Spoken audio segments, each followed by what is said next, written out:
Hi guys, நம்ம இன்றைக்கி என்ன பண்ணலாம் சொல்லிட்டு யோசிச்சுட்டு இருக்கப்போ தான் மக்காச்சோளம் பண்ணலாம் ஐடியா வந்துருங்க. சரி, ஓகே, மக்காச்சோளம் ஓடி போய் கடைக்கு போய்ட்டு வாங்கிட்டு என்ன பண்ணேன், ஒன்றா ஒரு லேயராக மேலே இருக்க அந்த இதெல்லாம் பிக்க ஆரம்பிச்சுங்க. தோல் மாதிரி அதெல்லாம் பிக்க ஆரம்பிச்சுங்க பச்சை கலரில்.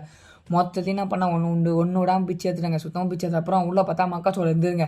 அதையும் கஷ்டப்பட்டு நல்லா சுத்தமாக பிச்சுட்டு அப்புறம் திருப்பி கீழே பார்த்தா என்னடா இது தாத்தா மண்டையில் முடி இருக்கிற மாதிரி வெள்ளையிலும் சின்ன சின்னதாக இருக்குதுங்க. அதையும் பிச்சு போட்டு அப்புறம் ஸ்டவ்வை பற்ற வச்சுட்டு அதில் மக்காச்சோளம் உள்ளே போட்டால் போவே இல்லைங்க. அப்புறம் என்ன பண்ணேன், ரெண்டாக வச்சுட்டு அப்படியே அதை உள்ளே போட்டேங்க. சுத்தமாக போட்டு மூடி வச்சிட்டேன் கொஞ்ச நேரம். அப்புறம் திறந்து பார்த்தா நல்லா வெந்துட்டு இருந்துங்க மக்காச்சோளம். எடுத்து போட்டுன்னு கையில் வச்சு உரிக்கிறேன் என்னால் உரிக்கவே முடியலைங்க. அது கஷ்டப்பட்டு எப்படியோ ஒரு வேலையை என்ன பண்ண மொத்தமாக உரிச்சு எடுத்துட்டாங்க.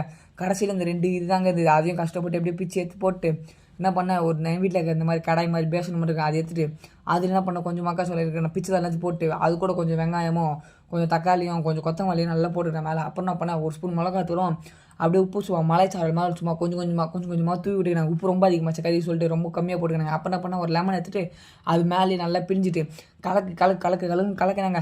நல்லா கலக்கிட்டு வெளியே சும்மா மலைக்கு அதுக்கு உட்காந்து சாப்பிட்டேன். வேறு லெவலில் இருந்ததுங்க. நீங்களும் ட்ரை பண்ணி பாருங்கள், சூப்பராக இருந்ததுங்க.